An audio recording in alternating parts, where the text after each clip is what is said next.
My cousin dumped her 4 kids on my doorstep and went on a cruise without telling me. Now I'm thinking about calling child services. Posted by you/Xlearner. I won't make this post long. This happened a few hours ago. My girlfriend and I don't have kids, so we have extra free time, as we're always told by my cousin, who has 4 kids, all minors. Lately, she had been joking around, saying we should take care of the children, all of them, because she booked a cruise with her new boyfriend. We didn't pay any attention to it since it sounded absurd and just laughed along with her. We both had an extra day off since it was a long weekend and were woken up by knocking at the door at 7 a.m. We knew it couldn't be the postman, they don't arrive that early, and we weren't expecting any visitors. I went downstairs to check and saw my cousin's 4 kids standing outside in the cold, with no sign of their mother. I opened the door and brought them in because it was freezing and they had no jackets on. I asked where their mom was, and they said she told them we would take care of them while she was on her cruise, so they took the bus and came to our house. I couldn't believe my eyes or ears. I kept thinking, WTF? I called her immediately, but her phone was off. I tried her new boyfriend, and his phone went to voicemail. I asked the kids to explain exactly what their mom told them. They said, word for word, she said, since you don't have any responsibilities and have free time, you said you'll look after us while she's gone. What do I do? I called my aunt, and she said the same thing, that my cousin told her I agreed to take care of the kids. She didn't even have the courtesy to drop them off herself, she made them catch the bus on a cold winter day. I'm thinking of calling child services at this point. Top/relevant comments. Commenter. Your aunt must know what cruise they're taking. Have her contact the ship and let your cousin know that her kids are going into the foster system. Ops response. Yeah, I think this is the best route. If she had at least dropped them off herself and asked nicely, maybe, just maybe, we would have considered it. But it's freezing right now in Australia, and she made them catch the bus. This is not cool at all. Commenter 2. I would never do it. I refuse to be backed into a corner. Also, who pays for a cruise with a boyfriend but not childcare? Ops response. My aunt paid for the entire cruise. They're doing it tough with 4 kids, so they couldn't pay their own way. Apparently, my aunt thought she was also covering childcare, so my cousin just abandoned them to me. Commenter 3. Am I understanding this right? Your aunt actually agreed to take care of the kids, and her solution was to dump them off with you? Ops response. She lied to my aunt and said, just pay for the cruise and I'll be taking care of the children. That's why, when I called my aunt, she was baffled that I said I never agreed to such a situation. Update 1 day later. Alright, here's what actually went down a few hours after my cousin's kids showed up at our place. We were still trying to figure out what to do, we gave them food, put the heater on, got them settled. Still no word from their mom or her boyfriend, both phones going straight to voicemail. Then around 10:30 a.m., I get a call from a private number, it's the police. They ask if I've got 4 kids at my house. I said yes and explained the situation. Turns out the bus driver who dropped them off is the one who called it in. Apparently, on the ride over, the kids told him they were going to stay with family and gave him our address. He thought it was odd that 4 young kids were traveling alone in the cold with no bags or jackets, so after dropping them off, he reported it for a welfare check just to be safe. A short while later, both police and child protection show up at my door. They were honestly great, they were calm but clearly taking it seriously. I told them everything, showed them the texts where my cousin had joked about us watching the kids, nothing confirming anything, explained how we had no warning, and that they just showed up saying we'd agreed. The kids said their mum told them we had plenty of free time and would be happy to take them. Then, about an hour and a half after that, police tell me they've gone to the cruise terminal and found her on the ship. The ship was at Circular Quay in the city, not too far from my place, and was scheduled to leave at 3:30 p.m. She had already boarded, ready to sail off with her new boyfriend. They pulled her off and told her she had to come immediately, no argument.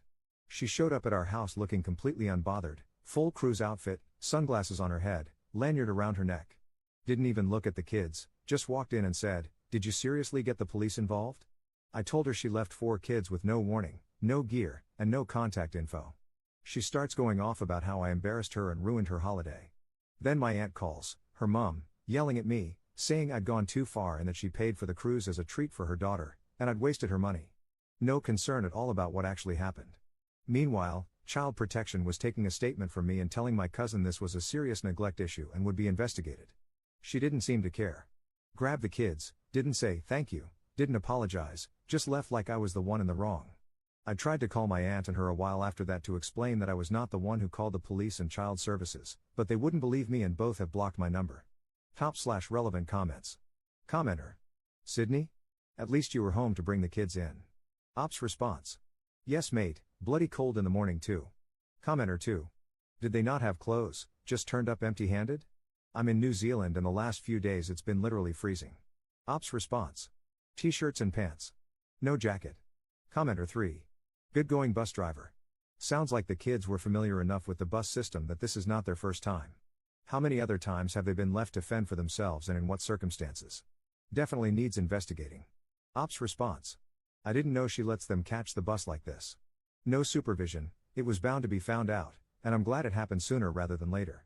Commenter 4. Bus driver is a good egg. Ops response. Apparently he knows much more than I do, as they've been boarding the bus frequently, especially during school holidays, alone. Commenter 5. I'm just asking out of curiosity, how old, more or less, are the kids? I'm just surprised that the bus driver even noticed or cared. Was it a long-distance bus? Where I'm from it's pretty common for kids to be riding a bus alone, and in my city they even ride for free as long as they have school ID, even in high school. Ops response. About 15 minutes by bus. Much quicker by car since it doesn't stop everywhere. She didn't want to drop them off because she knew we wouldn't actually agree to the situation, so she made them catch the bus. Oldest child is 12, youngest is 5. Commenter 5. How did the cops get your phone number if a random bus driver reported it? Ops response. He got my address and phone number from the kids, apparently he knows them well, as they frequently use the bus during school holidays alone. Additional info from Op. I will be posting on social media to all family members and relatives the true story of events, as they are trying to make it seem like I called the cops straight away as soon as the kids arrived at my house. I've already gotten a few calls from family berating me about this. Second update 1 day later. Didn't think I'd be writing another update, but this situation just keeps escalating. A couple of days after my cousin came to pick up the kids, after being dragged off the cruise ship, FACS got back in touch and asked a few follow-up questions. During the conversation, they mentioned they had contacted the kid's biological father and informed him of what had happened. I didn't even know he was still around. From what I remembered, he'd moved out to regional NSW years ago, somewhere near Wagga, I think. Apparently, he's been paying child support and trying to stay in touch, but my cousin made it almost impossible. She would ignore his calls, block him, cancel visits, that sort of thing.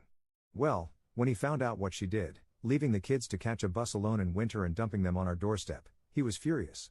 He drove straight to Sydney that same night. He came to our house the next morning. Genuinely nice guy. He said he just wanted to hear everything from someone who was there. We sat down and talked for a while. He asked how the kids were, if they said anything, and what exactly happened. You could tell he really cared. Then he told me straight up, he's going to apply for full custody. He said he's been documenting everything for years, the cancelled visits, the excuses, the strange behavior when the kids did come back to him, and this was the final straw. He said he wouldn't let them grow up thinking being left like that without even a message was normal. I told him I fully supported him. Those kids deserve stability. He thanked us for not turning them away and for taking care of them when no one else did. Then he left to speak with a solicitor. Now, on to something I didn't expect and honestly still can't believe. Our car was vandalized last night. All 4 tires slashed. Nothing else touched, just the tires. We noticed it this morning when my girlfriend went to head out. No note or witnesses. Unfortunately, we don't have cameras installed, but we've asked neighbors if they have any footage from overnight. Can't say for sure who did it, but given the timing, I've got a few guesses. Especially since a family member called us yesterday blaming us for turning the family against my cousin. No proof yet, but we've reported it to the police just in case. Honestly, we're exhausted. We didn't ask for any of this, just tried to do the right thing when 4 kids showed up freezing on our doorstep. The entire family is believing her version of the story. I'm thinking of compiling a Facebook post with all the information to prove what happened, as things are getting serious now. Top/relevant comments. Commenter. Call the cops and file a report. Let them know what happened. It won't do anything but help in the custody battle. Ops response. I'm thinking it's the boyfriend, he looks a bit rough around the edges, and I've overheard once from her that he has a criminal history. Commenter 2. I would wait to post anything on Facebook until the dad wins his custody case. Where are the kids now? Ops response. With her, as far as I know, still, but FACS are building a case from what I gathered on the phone call. I'm pretty sure the dad will get custody. To another commenter. Yeah, I might hold off posting anything just for the dad's sake. He's going through hell right now, I can't imagine being in his shoes. Commenter 3. I'm shocked the cops let her take the kids home and didn't take them into custody while looking into it all. Ops response. I get the feeling they like to build a bulletproof case before going all in, to seal the deal. Commenter 4. Why on earth would anyone believe her? There are 4 kids that can at least verify that we showed up on the bus without coats or bags. Ops response. It's more my aunt's issue. She will side with her no matter what, since she has children. I'm usually despised by her because I don't have kids and am seen as irresponsible and as having way too much time on my hands. Even if she knows the truth, she'll still side with her. Third update 2 days later. Last night, around 7:30 p.m., we got a knock on the door. My girlfriend opened it and just froze. Standing there was my cousin's eldest, 11 years old, alone, in the dark, holding a small school bag. No jacket, no phone, just said, "Mum told me to come stay here for a bit." We were stunned. We asked where the other siblings were. He said, "They're with her boyfriend." I didn't want to stay there anymore. When we asked why she'd let him leave, he said, "She told me to leave if I didn't like it there." So I did. We brought him inside right away, gave him something warm to eat, and called the police. They showed up quickly, along with FACS. Because of the previous incident with the cruise, they treated this seriously from the start. The boy told them things no child should have to say. Said his mom had been yelling all day, locked in her room, and no one was looking after them. He said he remembered how calm it felt at our place and just wanted to come back. Shortly after, FACS and police went to the house. We were later told the other children were removed and my cousin was brought in for questioning. There's now an active investigation into neglect and abandonment. I don't know if it was guilt, pressure from FACS, or just everything catching up with her, but apparently, she'd been spiraling since the cruise incident. Then this morning, my aunt, my cousin's mum, showed up at our door, absolutely furious. She started screaming at us, saying I destroyed the family, turned the kids against their mother, and that I stole her kids from her. She also made sure to yell at me, "That cruise was the first time she was happy in years, and you ruined it because you don't like kids." We shut the door and reported it. Police advised us to keep a record and said we can apply for an AVO if it happens again. Later that afternoon, I got a call from the biological father's lawyer. He's officially pursuing full custody and asked if I'd be willing to provide a character reference and a statement about what happened, what the kids said, how they were when they arrived, and how we were involved. I agreed without hesitation. I didn't ask to be in the middle of this, but if it helps those kids get to a better place, I'm in. The thing that really stuck with us is that, just before FACS left with the eldest boy, he gave my girlfriend a hug and said, "You're the only people who made me feel normal." That hit hard. We're emotionally stepping back now, but we'll continue to cooperate where needed. We've learned the hard way that doing the right thing doesn't always come easy, but we don't regret opening that door. If anything major happens, I'll post again. Editor's note. Op posted here that the eldest kid's age was 11 but previously said in a comment that the oldest child was 12. Sometimes posters fudge ages a bit for the sake of anonymity, or maybe the kid is almost 12, just turned 12, or Op simply forgot.